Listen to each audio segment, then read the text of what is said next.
사도신경으로 신앙 고백하십니다. 나는 전능하신 아버지 하나님 전지의 창조주를 믿습니다. 나는 그 유일하신 아들 우리 주 예수 그리스도를 믿습니다.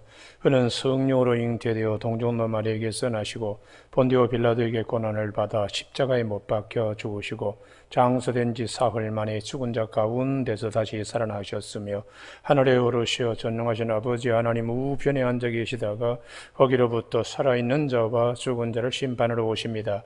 나는 성령을 믿으며 거룩한 공교회와 성도의 교제와 죄를 용서받는 것과 몸의 부활과 영생을 믿습니다. 아멘. 오늘 아침에 하나님께서 우리 모두에게 주시는 생명과 진리의 말씀은 마태복음 4장 5절에서 7절까지 말씀입니다. 마태복음 4장 5절 교독하십니다. 이에 마귀가 예수를 거룩한 성으로 데려다가 성전 꼭대기에 세우고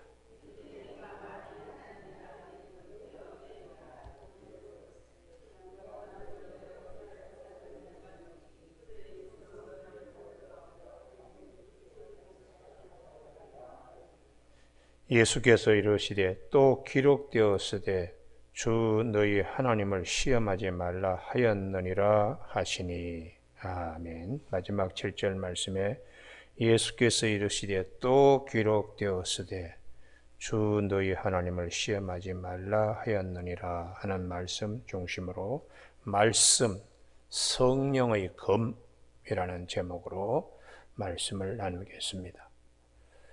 오늘 아침에 이 두 번째 예수님이 받으시는 시험, 이것은 대단히 우리에게도 귀한 교훈을 남겨주시는 말씀입니다. 우리가 가장 조심해야 될 것이 이 두 번째 시험입니다. 우리가 배고플 때에 마귀가 와서 돌을 가지고 떡을 만들어 먹으라. 우리는 돌을 가지고 떡을 만들 수 없기 때문에 그런 시험보다는 두 번째 시험이 성도들에게 흔히 생길 수 있는 시험이고 특별히 교역자들에게, 목회자들에게 찾아오는 시험일 수 있습니다. 마귀는 두 가지 성품이 있습니다. 하나는 우리가 약할 때는 우는 사자같이 두루다니며 삼킬 자를 찾고, 우리가 힘이 있으면 고린도후서 11장 14절에 있는 말씀처럼 광명의 천사로 가장하여 옵니다.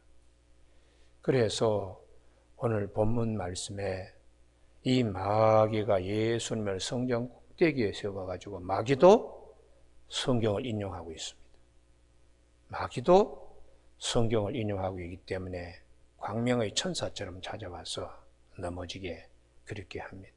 그 마귀가 성경을 인용할 때에 이것이 시편 91편 11절, 12절의 말씀을 인용하는데 마귀가 성경을 인용할 때는 왜곡시켜서 인용하고 있습니다. 이것이 이단이 가지고 있는 가장 큰 특성이고 또 목회자가 좀 남보다 좀 남다르게 우쭐우쭐 좀 위에 서려고 교만의 유혹을 받으면 성경을 이상하게 해석하면서 이단으로 끌고 가는 것입니다. 그래서 우리 믿음 생활할 때에 가장 조심해야 될 것이 성경 전체의 흐름에서 볼 수 있어야 돼요. 할렐루야. 그렇지 않으면 자꾸 왜곡시키면서 마귀가 우리 육체의 소욕에 합당하도록 성경을 왜곡시킵니다. 야, 성전에서 뛰어내리면 성경에도 천사가 발을 이렇게 보호한다고 되어 있지 않아? 얼핏 들으면은 그럴듯하게 보입니다. 그래서 시편 91편 11절에서는 그가 너를 위하여 그 천사들을 명령하사 내 모든 길에서, 이걸 싹 빼버리는 거예요. 내 모든 길에서 너를 지키게 하심이라. 그들이 그들의 손으로 너를 붙들어 발이 돌에 부딪히지 아니하니로다. 길에서 넘어지지 않게 해주신다는 시편의 91편 말씀인데 마귀는 이걸 싹 빼버려요. 공중에서 떨어지더라도 발을 보호하는 것처럼 이렇게 왜곡시키고 이걸 잘못 인용하는 것입니다. 그래서 우리는 이 신앙생활 할 때에 마귀는 우리 마음의 육체의 소욕에 불질입니다. 또 남들보다 조금 더 이렇게 우월하고 남들보다 좀 이렇게 탁 튀도록 성전 꼭대기에서 내린다는 것은 남이 하지 않는 일이죠. 소영웅주의에 빠지고 내가 남과 다르게 보이는 교만하도록 하는 자리로 밀어 올리는 이런 이제 육체의 소욕에 마귀는 불을 지르는 것입니다. 그래서 사도 바울은 항상 우리가 선줄로 생각하지 마라. 넘어질까 조심해라. 모든 것이 다 가하지만은 유익한 것이 아니요 모든 것이 다 가하지만 덕을 세우는 것이 아니다 라고 고린도전서 10장에서 말씀하고 있어요. 고린도전서 10장 12절에 그런즉 선줄로 생각하는 자는 넘어질까 조심해라. 근신하고 절제하고 겸손해야 된다.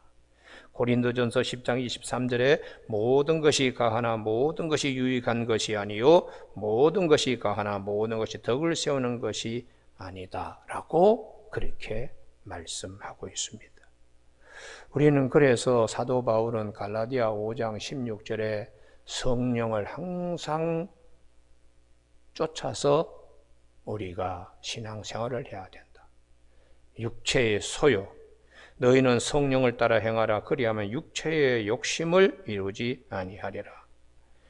이 육체의 이 욕심은 이제 남보다 더 이제 우월하게 하는 분열과 이단, 그것을 사도 바울은 갈라디아 5장에서 딱 꼬집어서 음행뿐만 아니라 분열과 이단도 육체의 소욕이다. 그러니까 좀 뭐 남다르게 이러다가 이제 자꾸 잘못된 길로 가는 것이죠. 그래서 우리가 하나님의 말씀을 대할 때는 마음대로 해석을 하면 안 됩니다.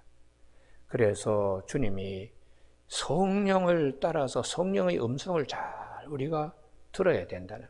그래서 요한복음 14장 26절에 보혜사 곧 아버지께서 내 이름으로 보내실 성령 그가 너에게 모든 것을 가르치고 내가 너에게 말한 모든 것을 생각나게 하리라. 성령의 도우심을 받아서 성경을 우리가 살필 수 있어야 된다.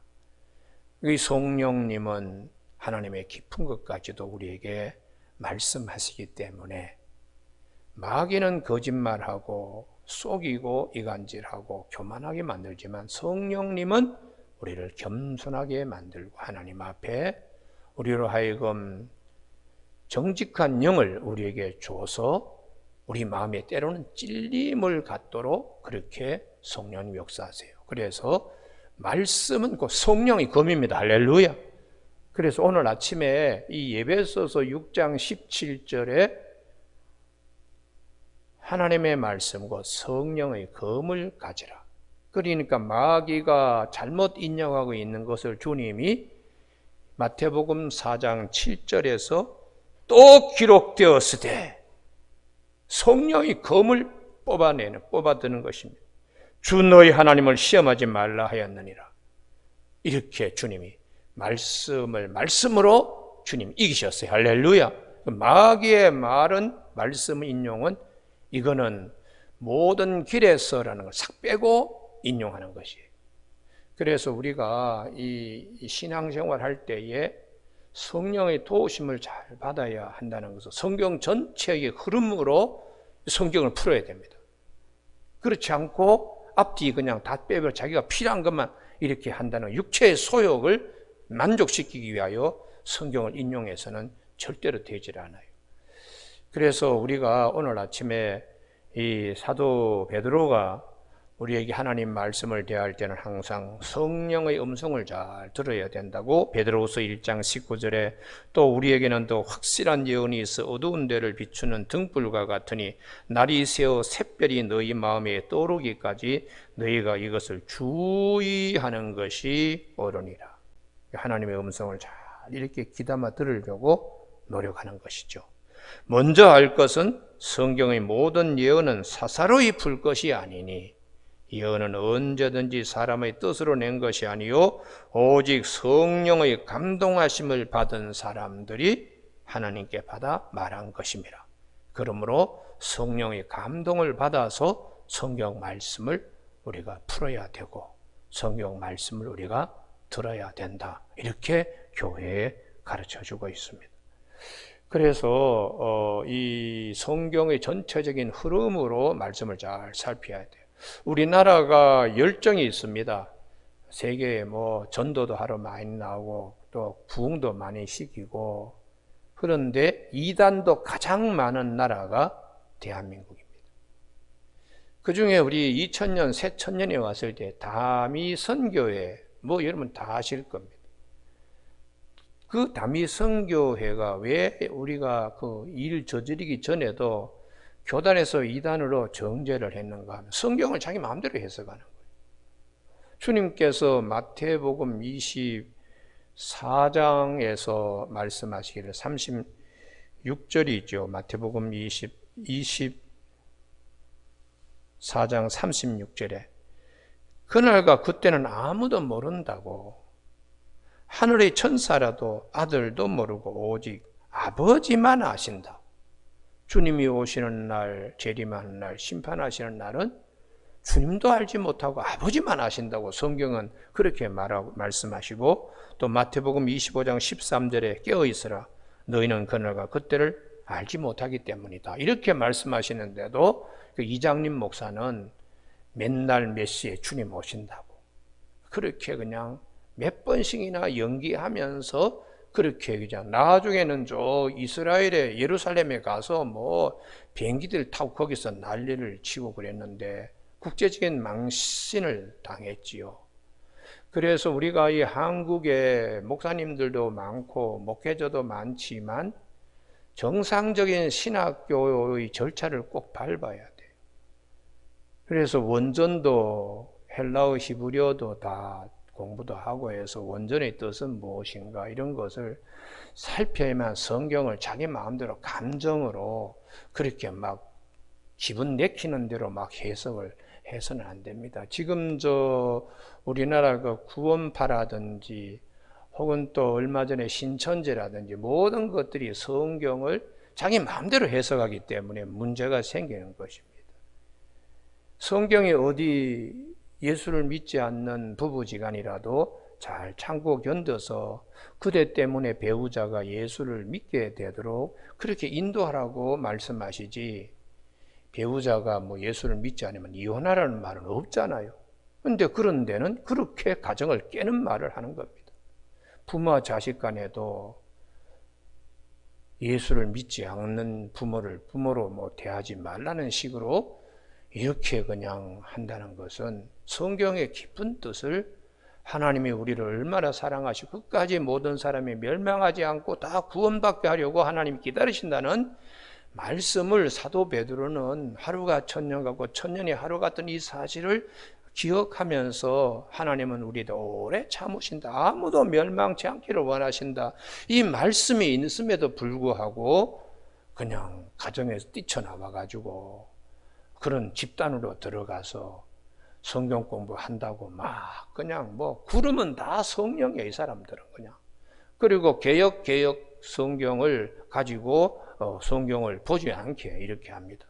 개역 성경은 자기들의 공식에 이렇게 맞아가지고 이게 풀리지 않으니까, 그래서 개역 개정파는 본문에 가깝게 다시 재번역한 거예요. 그래서 이 성경을 그렇게 자기들 마음대로 이렇게 한다는 것은 대단히 위험한 이제 함정에 빠질 수 있는 것이죠. 왜냐 그러면 우리만이, 그게 교만입니다.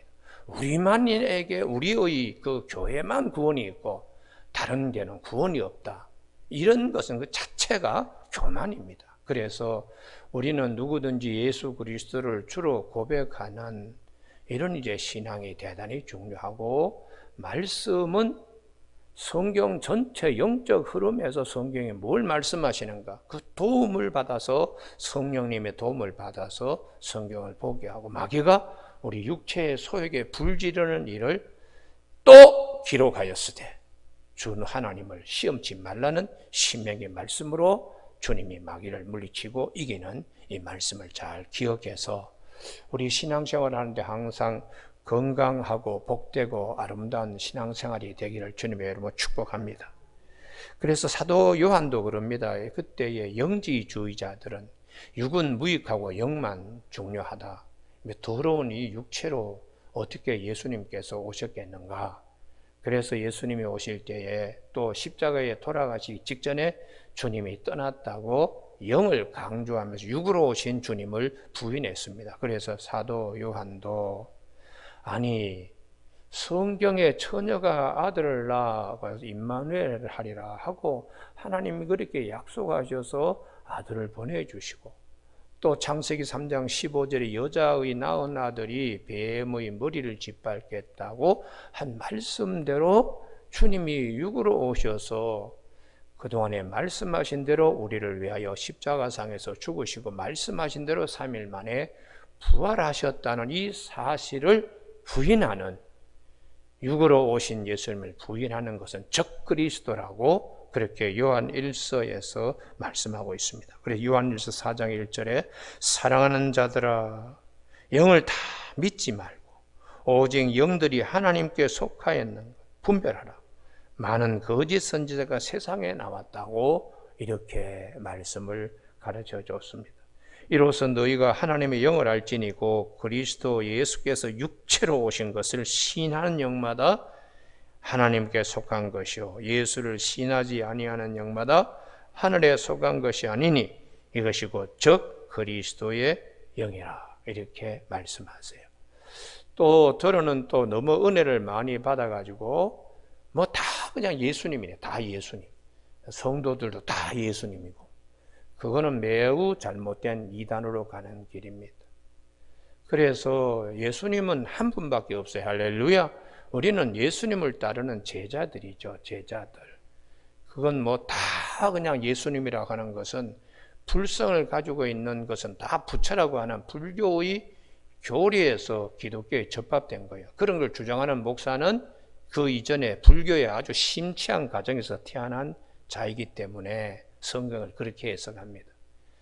그래서 우리는 항상 성경 말씀을 성경 말씀대로 성령의 도우심을 받아서 하나님의 말씀 곧 성령의 검으로서 살아서 운동력이 있는 하나님의 말씀을 경험할 수 있는 저와 여러분이 되시길 바랍니다. 할렐루야. 그래서 우리가 이 히브리서 4장 12절에 하나님의 말씀은 살았고 운동력이 있어 좌우에 어떤 검보다도 날서서 우리의 영과 혼과 관절과 골수를 찔러 쪼개기까지 하며 우리 마음의 속 생각까지도 다 이렇게 밝힌다고요. 그래서 우리가 어떤 마음의 육체의 소욕의 마귀가 와서 유혹할 때에 성령이 말씀을 기억나게 해주세요. 할렐루야. 그게 우리 손에 하나님이 성령의 검을 쥐어주시는 겁니다. 할렐루야. 그래서 주의 말씀은 내 발의 등불이요 내 길의 빛이라고 시편 119편 105절에서 말씀하고 있습니다. 오늘 아침에 우리가 항상 들려지는 말씀, 성령이 인도하시는 말씀, 사랑할 수 있는 저와 여러분이 되기를 주님의 축원합니다. 그래서 너희가 내 안에, 내 말이 너희 안에 가면 무엇인지 원하는 대로 구하라. 그리하면 이루리라고.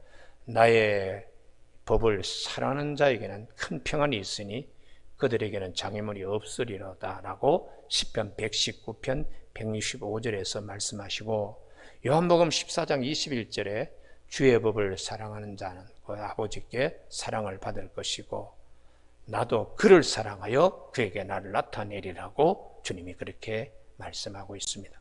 오늘 아침에 마귀는 성경을 왜곡시켜서 얘기하고 있는데 주님은 그렇게 해석을 해서는 안 된다.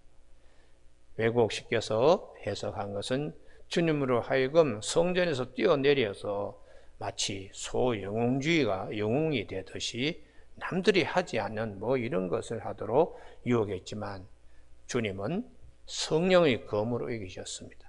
또 기록하였으되 주 너희 하나님을 시험하지 말라 이렇게 말씀을 가지고 마귀를 물리치셨습니다. 오늘 아침 우리 모두에게 이 두 번째 예수님이 마귀와 싸워서 이기는 이 승리가 우리들의 승리가 꼭 될 수 있도록 본문 말씀을 기억하는 저와 여러분이 되시길 주님의 이름으로 축복합니다. 기도하시겠습니다. 하나님 아버지, 우리 신앙생활 하는데 말씀을 내 편의로 왜곡시키거나 마귀의 유혹을 받아서 육체의 소욕을 이루기 위한 말씀이 되지 않도록 성령께서 오늘 본문을 통하여 우리에게 성령의 검을 들려주신 것을 감사를 드립니다. 항상 주님께서 마귀의 유혹을 말씀의 검으로 이기셨는데 오늘 아침에 이 두 번째 시험 시편 91편의 왜곡된 말씀 인용을 주님은 바로 잡으시면서 하나님을 시험하지 말라고 말씀하신 이 말씀을 잘 기억하여 하나님을 기쁘게 해드리며 우리의 마음에 항상 주의 성령으로 인도함 받을 수 있는 믿음 생활, 말씀 생활이 될 수 있도록 성령님 도와주시고 기억나게 하시며 우리를 인도하여 주시기를 원하오며 예수님의 이름으로 기도드립니다. 아멘. 하늘에 계신 우리 아버지의 이름을 거룩하게 하시며 아버지의 나라가 오게 하시며 아버지의 뜻이 하늘에서와 같이 땅에서도 이루어지게 하소서. 오늘 우리에게 이루어갈 양식을 주시고 우리가 우리에게 잘못한 사람을 용서하여 준 것 같이 우리 죄를 용서하여 주시고 우리를 시험에 빠지지 않게 하시고 악에서 구하소서. 나라와 권능과 영광이 영원히 아버지의 것입니다. 아멘.